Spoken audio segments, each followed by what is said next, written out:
အဆောက်အဦတစ်ခုရဲ့အပေါ်ဆုံးမှာဂါဘရီယယ်ဟာမြို့ပြကြီးကိုစောင့်ကြည့်နေပါတယ်။သူဟာအဆက်နဲ့နဲ့တာတစ်ပါးထိပြီးသူ့ရဲ့တာဝန်ကတော့ကားမောင်းရင်ဖုံးထုံးနေတဲ့သူတွေကိုရင်မတော်အဆမှုရှိအောင်ကတင်ပေးဖို့ပါ။သူဟာအဲ့ဒီလူတွေရဲ့ကားနောက်ခန်းမှာရုတ်တရက်ပေါ်လာပြီးကပ္ပဖလေးထိလိုက်ရုံနဲ့တင်ကားကိုအချိန်မီအတန်သွားစေရပါ။ဒီနေ့မှာတော့ဂါဘရီယယ်ဟာအာချ်ဆိုတဲ့လူငယ်လေးရဲ့ကားနောက်ခန်းမှာထိုင်နေပါတယ်။အာချာမတန်းတင်ရုပ်ရှင်ရဲ့ကူးချင်သူစီပေမဲ့အသက်ရှင်ရက်တည်ဖို့အတွက်ကျုံရအလုပ်တွေကိုလိုက်လုပ်နေရတူပါ။ဒီနေ့မှာတော့အာချာအလုပ်တစ်ခုကနေထပ်ပြီးညှင်းပယ်ခံလိုက်ရလို့စိတ်ပြတ်နေပြီးလက်လျှော့ဖို့အထိတောင်စဉ်းစားနေတာပါ။သူဖုန်းထဲက message တွေကိုဖတ်နေတော့ဂါဘရီယယ်ကသူ့ကိုထိလိုက်ပြီးကားကိုရပ်တန့်စေခဲ့ပါတယ်။ဒါပေမဲ့အခုတော့ဂါဘရီယယ်ဟာအာချီရဲ့စိတ်ပိုင်းဆိုင်ရာအခြေအနေအတွက်စိုးရိမ်လာရတော့တယ်။အဲ့ဒီနောက်မှာတော့အာချာ Task Sergeant ဆိုတဲ့ app ကနေတဆင့်ခိုင်းတဲ့အိမ်မှုကိစ္စတွေကိုတွားလုပ်ပြရပါတယ်။ပထမဆုံးအနေနဲ့သူဟာလူတန်းကြီးရှေ့ရလောက်တော့နာမည်ကြီးမုံဆိုင်ဒီဇိုင်းကိုတွားခဲ့ပါတယ်။သူကကိုယ့်တော်မုံဝယ်ဖို့မဟုတ်ပဲတခြားလူတစ်ယောက်ကသူ့အစားတန်းစီပေးဖို့ငှားလိုက်တာကြောင့်ရောက်နေတာပါ။နှစ်နာရီကြာအောင်တန်းစီပြီးတဲ့နောက်မှာတော့ဆိုင်ဝန်ထမ်းကမုံကုန်သွားပြီးလို့ကြီးညာလိုက်ပါတယ်။အာချ်ကသူ့အလုပ်ရှင်စီဖုန်းဆက်ပြီးမုံဖိုးတော့မယူတော့ပေမဲ့သူနှစ်နာရီကြာအောင်ဆောင်ပေးခဲ့တာကြောင့်အလုပ်ကိုတော့ cancel မလုပ်ဖို့တောင်းဆိုလိုက်ပါတယ်။ဒါပေမဲ့အလုပ်ရှင်ကတော့အလုပ်ကို cancel လုပ်ဖြစ်တာကြောင့်အာချ်မှာလုပ်ခမရတော့ပါဘူး။မုံအများစုကိုလည်း Jeff ဆိုတဲ့ယင်းနှိမ့်နှံသူလူချမ်းသာကြီးကအကုန်ဝယ်သွားတာကိုသိလိုက်ရတော့ Arch ပိုပြီးစိတ်တူသွားတာပေါ့။နောက်အလုပ်တစ်ခုအနေနဲ့သူဟာအင်္ဂအိမ်မှာအဝတ်ရှလော်ပေးဖို့သွားခဲ့ပါတယ်။အဲ့ဒီမှာ Ryan Sign နဲ့ကလေးတစ်ယောက်ကဘာလို့ပဲရထားပြီးဒီအလုပ်ဒီလာလုပ်နေတာလဲလို့တွတ်မင်းနေပါတော့တယ်။ Arch စိတ်မထိန်နိုင်တော့ပဲအဲ့ဒီကလေးကိုမင်းမလည်းအနာဂတ်မရှိဘူး American Image ဆိုတာတည်သွားပြီလို့ပြန်အော်လိုက်တာကြောင့် app မှာ rating အစိုးကြီးရသွားပါတယ်။တခြားလုပ်တွေအနေနဲ့စားတောက်ပဲဆင်ပေးတာပစ္စည်းအယောင်းဆိုင်မှာပစ္စည်းတွေဖြည့်ပေးတာစားတာတွေကိုလုပ်နေရင်နောက်ဆုံးမှာ parking limit အဖမ်းခံရတာနဲ့ပဲအဆုံးသတ်ခဲ့ပါတယ်။ Gabriel ကတော့သူ့ကိုတစ်ချိန်လုံးစောင့်ကြည့်နေစေပါ။နေ့လည်လာစားနေတော့ Elena ဆိုတဲ့အမျိုးသမီးက Arch နာကိုရောက်လာပါတယ်။သူမကအလုပ်သမားအခွင့်အရေးတွေတိုးတက်ဖို့အတွက်တမကတစ်ခုထောင်ဖို့စူးစမ်းနေတာပါ။ Arch ကတော့သူဟာ freelancer တယောက်ပဲဖြစ်လို့စိတ်မဝင်စားကြောင်းပြောလိုက်ပါတယ်။ Elena ကသူလည်းပိုကောင်းတဲ့ဆက်ဆံရေးနဲ့ရပွင့်ခွင့်လည်းရတဲ့တယ်လို့ထောက်ပြပြီးမဲ့ Arch ကတော့ဘယ်အရာမှပြောင်းလဲလာမှာမဟုတ်ဘူးလို့ပဲတွေးနေပါတော့တယ်။ညနေပိုင်းမှာတော့ Arch က Elena နဲ့စားတောက်ဆိုင်တန်းတစ်ခုမှာမတော်အဆတွေ့ပြီးအတူတူညစာစားဖြစ်ကြခဲ့ပါတယ်။ Arch ကသူ့ရဲ့မှတ်တမ်းတင်ရုပ်ရှင်ရိုက်ကူးခြင်းတဲ့အိမ်မက်အကြောင်းပြောပြတဲ့အခါ Elena ကသူ့ကိုတကယ်ပဲအားပေးကူညီခဲ့ပါတယ်။ Gabriel က Arch ရဲ့မျက်နှာမှာအပြုံးတွေကိုပြန်တွေးလိုက်ရတော့တကယ်ပဲဝမ်းသာသွားတာပေါ့။ဒါပေမဲ့ညစာစားပြီးတဲ့နောက်မှာတော့ Arch ဆိုင်တစ်ဆိုင်ရဲ့ parking မှာပဲသူကားထဲမှာ exit ဖို့ပြင်ဆင်ရပြန်ပါတယ်။သူ့အဖေစီကဖုန်းလာတဲ့အခါမှာ Arch သူ့မှာတိုက်ခန်းကောင်းကောင်းရှိသလိုသူ့ဝမ်းကွက်ညင်မောင်းရအောင်မြင်မှုတွေကိုဝမ်းသာသလိုလိုနဲ့ဟန်ဆောင်ပြောလိုက်ရပါတယ်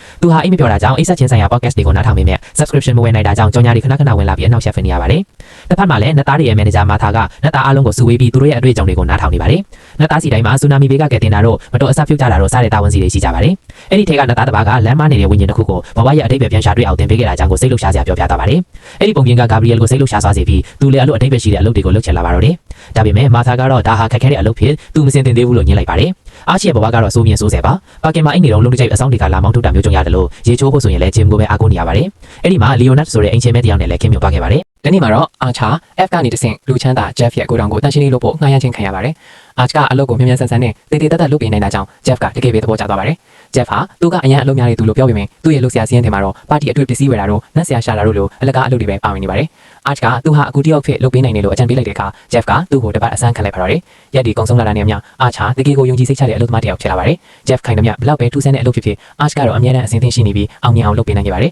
။ Jeff က Arch ရဲ့အလုပ်လုပ်ပုံကိုအញ្ញံသဘောကျသွားပြီးသူ့ကိုအမြဲတမ်းဝန်ထမ်းအဖြစ်ခန့်လိုက်ပါတယ်။အသုံးစရိတ်တွေအတွက် company credit card တစ်ကတ်တောင်ပေးလိုက်သေးတာပါ။အခုတော့ Arch ကားထဲမှာမအိပ်ရတော့ပဲမိုတယ်တစ်ခုမှတင်းနေသွားပါပြီ။ Jeff ဟာ Arch ကိုယုံကြည်လို့သူ့အိမ်မှာတနက်ကလက်ရှိတဲ့အကြောင်းနဲ့တက်တာကုန်းနံပါတ်ကိုပါပြောပြထားပါတယ်။ Arch ချင်းတွေ့ဖို့ရှိတယ်ဆိုတော့ Jeff ကသူ့ကြခင်ကိုငှားပေးပြီးသူတီးတဲ့ဈေးတက်တာတဲ့ဆိုင်ကိုလမ်းညွှန်ပေးလိုက်ပါတယ်။အဲ့ဒီညနေမှာ Arch နဲ့ Elena တို့ပျော်ပျော်ရွှင်ရွှင်စားတောင်းနေကြပြီးမြင်းနူးကဈေးနှုန်းတွေကိုမြင်လိုက်တဲ့အခါ Arch လန့်သွားပါတယ်။တကယ်တော့ဒီဆိုင်ဟောင်း Jeff လိုလူချမ်းသာတွေအတက်ပဲဈေးပတ်တာတာဖြစ်နေလို့ပါ။ Arch က Elena ရှေ့မှာအရှမ်းမကွဲခင်တဲ့ကြောင့်အတင်းပဲစားတောက်လိုက်ပြီးပျော်ရှိတဲ့အခါမှာတော့ Jeff ပိတ်ထားတဲ့ company card ကိုသုံးလိုက်ပါတော့တယ်။နောက်နေ့မှာတော့ Jeff က credit card သုံးစွဲမှုအကြောင်းမေးလာပါတယ်။ Arch ကတောင်းပန်ပြီးပတ်စံပြန်စားပါမယ်လို့ကတိပေးပေမဲ့ Jeff ကသူ့ကိုချက်ချင်းအလုပ်ထုတ်ပေးလိုက်ပါတော့တယ်။ Arch မူတဲ့ကနေထွက်ခွာခဲ့ရပြီးအလုပ်အသစ်လည်းရှာမရတာကြောင့်နောက်ဆုံးမှာ plasma သွေးရည်ကြီးရောင်းပြီးပတ်စံရှာရတဲ့အထိဘဝပြတ်သွားပါတော့တယ်။ Arch နေမကောင်းပြီးအန်နေချိန်မှာ Jeff ကတော့လူချမ်းသာတွေလုပ်လို့ရှိတဲ့ခန္ဓာကိုယ်ဆန်ရှင်းတဲ့အခမ်းအနားတစ်ခုမှာအန်နေပါတယ်။အဲ့ဒီညမှာ Arch စားတောက်ဆိုင်ထဲမှာအိပ်ပျော်သွားလို့အပြင်ကိုမောင်းထုတ်ခံလိုက်ရပြီးအပြင်ရောက်တော့လေ Arch ရဲ့ကားဟာအသိမ်းခံရတော့ကိုတွေ့ရပြန်ပါတယ်။ Arch ရဲ့ဘဝပြန်နေတာကိုမြင်လိုက်တဲ့ Gabriel ကတော့ Arch သူ့ရဲ့အကူအညီလိုအပ်နေတဲ့လမ်းပြောင်းနေတဲ့ဝိညာဉ်တစ်ယောက်ဖြစ်တယ်လို့ဆုံးဖြတ်လိုက်ပါတယ်။ Gabriel ဟာ Arch ရဲ့ရှေ့မှာကိုထင်ပြလိုက်ပါတယ်။ Arch ကတော့လန့်သွားတာပေါ့။ Gabriel က Arch ကိုတခြားထိလိုက်ပြီးသူ့ရဲ့အနာဂတ်ကိုမြင်အောင်ပြလိုက်ပါတယ်။အနာဂတ်မှာ Arch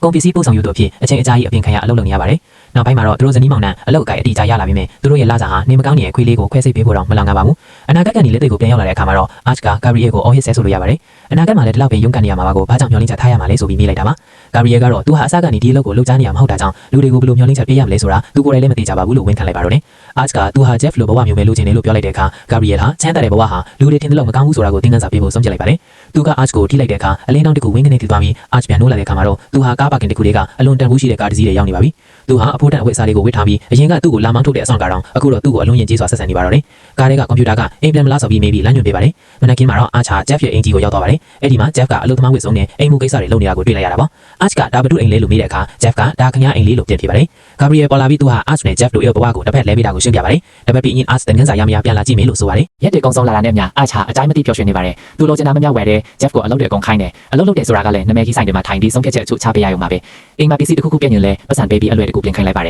်သူဟာ Elena စီကိုသွားလေတဲ့အခါဒီဘဝမှာသူမကသူ့ကိုမသိပေမဲ့သူတို့နှစ်ယောက်ချက်ချင်းပဲခင်မင်သွားပြီးအရင်ကသွားခဲ့တဲ့ဆိုင်မှာပဲပြန်ချင်းတွေ့ကြပါတယ်ဒီတစ်ခါမှာတော့ဆိုင်ကသူတို့ရဲ့ညစာကိုအလကားကျွေးပါတော့တယ်သူတို့နှစ်ယောက်နန်းလိုက်ကြတဲ့အချိန်မှာတော့ Gabriel တယောက်စိုးရင်လာပါပြီသူ့အစီအစဉ်ကပြောင်းပြန်ပြီးဖြစ်နေလို့ပါတစ်ဖက်ပြေလို့ Gabriel ကဘဝဟောင်းကိုပြန်သွားချင်သလားလို့မေးတဲ့အခါ Arch ကမသွားချင်ဘူးလို့တဲလို့ပဲညင်းလိုက်ပါတယ် Arch က Gabriel သူ့ကိုအတင်းပြန်ခိုင်းမှစိုးရင်နေပေမဲ့ Gabriel ကသူဟာ Arch ရဲ့သဘောတူညီမဲ့မပါပဲအတင်းလောက်ပိုင်ခွင့်မရှိဘူးဆိုတာကိုဝန်ခံလိုက်ရပါတယ် Gabriel ဟာသူလုပ်ခဲ့တာကိုမာတာစီကိုပြောပြလိုက်တဲ့အခါသူမကအကြီးအကျယ်ဒေါသထွက်သွားပါတယ်တကယ်တော့ Gabriel ဟာ Elena ကိုကူညီဖို့တာဝန်ပေးခံထားတာပါမာတာက Gabriel ကို Arch ရဲ့ဘဝဟောင်းကိုပြန်သွားအောင်ဖြောင်းပြဖို့အမိန့်ပေးလိုက်ပြီးအဖြစ်ပေးတဲ့အနေနဲ့ Gabriel ရဲ့နှစ်သားတောင်ပန်တွေကိုတင်ယူလိုက်ပါတော့တယ်နောက်နေ့မှာတော့ Arch ကရေကူးကန်ပါတီတစ်ခုလုပ်နေပါတယ် Gabriel ရောက်လာပြီးဒါဟာ Jeff အပေါ်မတရားဘူးလို့ပြောလိုက်ပါတယ်ပြီးတော့သူက Jeff ကိုထိလိုက်ပြီးအရင်ကဖြစ်ပျက်ခဲ့တဲ့အရာအလုံးကိုပြန်မမြင်အောင်လုပ်ပေးလိုက်ပါတော့တယ် Jeff ဟာအမှန်တရားကိုသိသွားတဲ့အခါခဏလောက်ထိတ်လန့်သွားပြီးတတိလေးသွားပါတယ်အဲ့ဒီတွေကတော့ Jeff သေသွားပြီးအမှန်နဲ့ပါတီကနေသူ့ပြေကုန်ကြတာပေါ့တတိယလာတဲ့အခါ Jeff ကသူ့ဘဝကိုပြန်ပေးဖို့ Arch ကိုတောင်းပန်ပြီးကျေးဇူးတင်စကားအနေနဲ့ဒေါ်လာ2သိန်းပေးမယ်လို့ကတိပေးပါတယ် Arch ကတော့ Jeff ဟာလက်ပတ်နိုင်တစ်လုံးနဲ့ကိုတင်တိချမကတုံးနေတာပဲလို့ပြန်ပြောပြီး Lucas နဲ့လို့ဆဲလိုက်ပါသေးတယ် Gabriel ကကြားရပြန်ပြေးပြီးဘဝတွေပြန်လဲလိုက်တဲ့အခါ Jeff ကဘာမှမဟုတ်ဘူးဆိုတာကိုရှင်းပြလိုက်ပါတယ်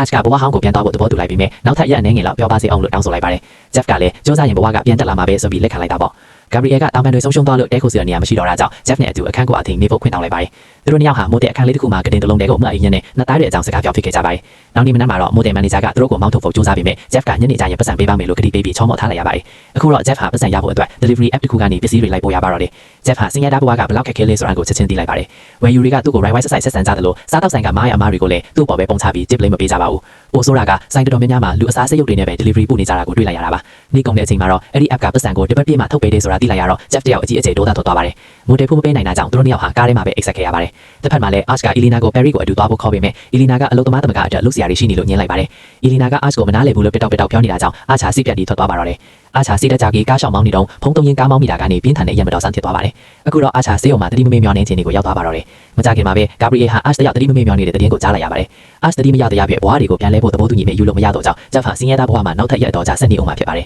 Gabriel ကမာတာစီမှာအကူအညီတောင်းပေမဲ့မာတာကတော့ဒါဟာ Grey မတဲ့အမားတစ်ခုဖြစ်လို့ Gabriel ကိုနှစ်သားအလုပ်ကနေထုတ်ပစ်လိုက်ပါတော့တယ် Gabriel ဟာလူသားတယောက်အဖြစ်ပဲရှင်သန်ရတော့မှာသူ့ခန္ဓာကိုယ်ဟာချက်ချင်းဆိုပြီးပြောင်းလဲလာပြီးချွေးတက်တာတွေဘိုက်ထဲမှာတမျိုးဖြစ်တာတွေကိုပထမဦးဆုံးခံစားလိုက်ရပါတယ် Jeff က Gabriel ကိုအမြန်စားတိုက်တစ်ခုကိုခေါ်တော့ပါတယ် Gabriel ကတခါမှအစာမစားဘူးလားကြောင့်ဘယ်အချိန်မှဝါလို့ဘူးပြီလဲဆိုတော့ဘယ်လိုသိရမလဲဆိုတဲ့မိကုံပေါင်းများစွာမေးနေတာပေါ့သူတကယ်စားကြည့်လိုက်တဲ့အခါမှာတော့အရသာမျိုးစုံရဲ့ထူးခြားမှုကိုအံ့ဩတုန်လှုပ်သွားပါတော့တယ်ဒါပေမဲ့သူဟာလူသားဘဝကိုကြောက်လန့်နေတာကြောင့် Jeff ကသူ့မှာအစီအစဉ်ရှိတယ်ဆိုပြီးအားပေးလိုက်ရပါတယ်နောက်နေ့မှာတော့ Jeff ဟာသူ့ရဲ့ကုမ္ပဏီဟောင်းတစ်ခုကိုသွားပြီးအလုပ်လျှောက်ပေးမယ်ဘယ်သူမှသူ့စကားကိုနားမထောင်ပဲမောင်းထုတ်လိုက်ကြပါတယ်သုံးပတ်ကြာသွားတဲ့ခါမှာတော့ Jeff ဟာအလုပ်ပေါင်းရာညက်ချီလျှောက်သွားပေးမယ်ဘယ်ကုမ္ပဏီကမှဖုံးပြန်မဆက်ကြပါဘူးတစ်ဖက်မှာလည်း Gabriel ဟာအင်တာနက်သုံးရတာကိုဆွဲလန်းနေတာကြောင့် Jeff ကသူ့ကိုလည်းအလုပ်လုပ်ခိုင်းလိုက်ပါတယ်အခုတော့နှစ်သားဟောင်းကြီး Gabriel ဟာစားတော့ဆိုင်တစ်ခုမှာပကံစေးသမားဖြစ်နေပါပြီပထမဆုံးလုခလာဆိုင်ချက်လက်မှတ်ကိုရတဲ့အခါ Gabriel လန့်သွားပါတယ်အစိုးရကအခွန်အနေနဲ့အများကြီးဖြတ်သွားတာကြောင့်ကြံတဲ့ပတ်စံကရှင်းတန်းဖို့တောင်မလောက်ငါပါဘူးအလုပ်ဖော်ဖိလီပီကအလုံးနဲ့လုပ်ဖို့အကြံပေးပေမဲ့ Gabriel ကတော့သူ့မှာကိုယ့်အတွက်ကိုယ်တော်အချိန်မရှိတော့ဘူးလို့ညှိတွားနေပါတော့တယ်ဆေးရုံမှာတော့ Arch တတိပြန်ရလာပါပြီသူဟာဘဝဟောင်းကိုပြန်မသွားချင်တဲ့ကြောင့်တတိမိမျောခြင်းရဲ့ဘေးလူဆိုရင်တွေကြောင့် Nurse ကိုစုံစမ်းနေပါတယ်အဲ့ဒီညမှာပဲ Jeff ဟာသူ့အိမ်ဟောင်းစီကို delivery ပို့ဖို့ order တက်သွားတာကြောင့်